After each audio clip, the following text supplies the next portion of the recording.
Hi friends. శాస్త్రపరంగా మనకు సంఖ్యలలో అయితే చాలా బలం అనేది ఉంటుంది. అయితే ఈ సంఖ్యలలో మీకు ఎవరికైతే డబ్బు అనేది సంపాదించగలుగుతారు, నంబర్లలోనే మన జీవితాలనేది ఉన్నాయండి.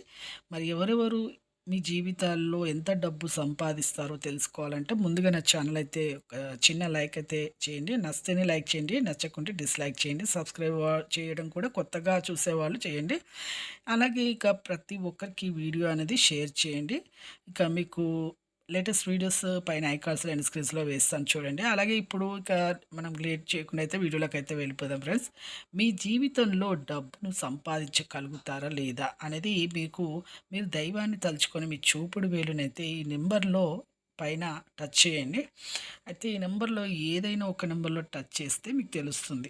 ఆరవ నెంబరు ఎవరైతే టచ్ చేస్తారో వాళ్ళకైతే ఇక డబ్బు అనేది పుష్కలంగా ఉంటుందండి. ప్రతి ఒక్కరు వాళ్ళ జీవితంలో డబ్బు అనేది చక్కగా సంపాదించగలుగుతారు. వాళ్ళకు అష్టైశ్వర్యాలతో వాళ్ళైతే శుక్రుడి యొక్క అనుగ్రహం వాళ్ళకైతే లక్ష్మీదేవి అనుగ్రహం అనేది కలుగుతూ ఉంది. వాళ్ళకైతే డబ్బుకైతే ఎలాంటి లోటు ఉండదు. చాలా బాగా డబ్బుని సంపాదిస్తారు. అలాగే ఏడవ నంబర్ ఎవరైతే టచ్ చేశారో వాళ్ళకైతే కొద్దిగా ఆటుపోట్లయితే తప్పాయండి. కొద్దిగా అటు ఇటుగానే డబ్బు అనేది సంపాదిస్తారు.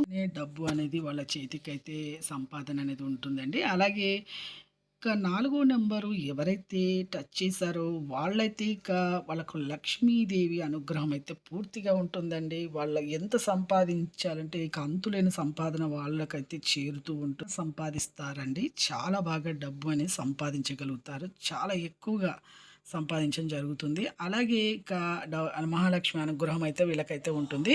అలాగే ఎనిమిదవ నెంబర్ ఎవరైతే టచ్ చేశారో వాళ్ళకైతే అతి కష్టంగా డబ్బు అనేది వస్తుందండి. చాలా కష్టపడాలి. వాళ్ళు ఎంత కష్టపడితే అంత డబ్బు అనేది వస్తుంది. చాలా కష్టంతో సంపాదించుకోవాల్సిన పరిస్థితి అనేది ఏర్పడుతుంది. చూసారు కండి లేటెస్ట్ అప్డేట్స్ నంబర్స్ న్యూమరాలజీ అండి. మీకు నచ్చితేనే లైక్ చేయండి, నచ్చకుంటే డిస్లైక్ చేయండి. కొత్తగా చూసేవారు సబ్స్క్రైబ్ చేయండి. లేటెస్ట్ అప్డేట్స్ వీడియోస్ ఎప్పటికప్పుడు అప్లోడ్ చేస్తాను, పోస్ట్ చేస్తాను. Thanks for watching.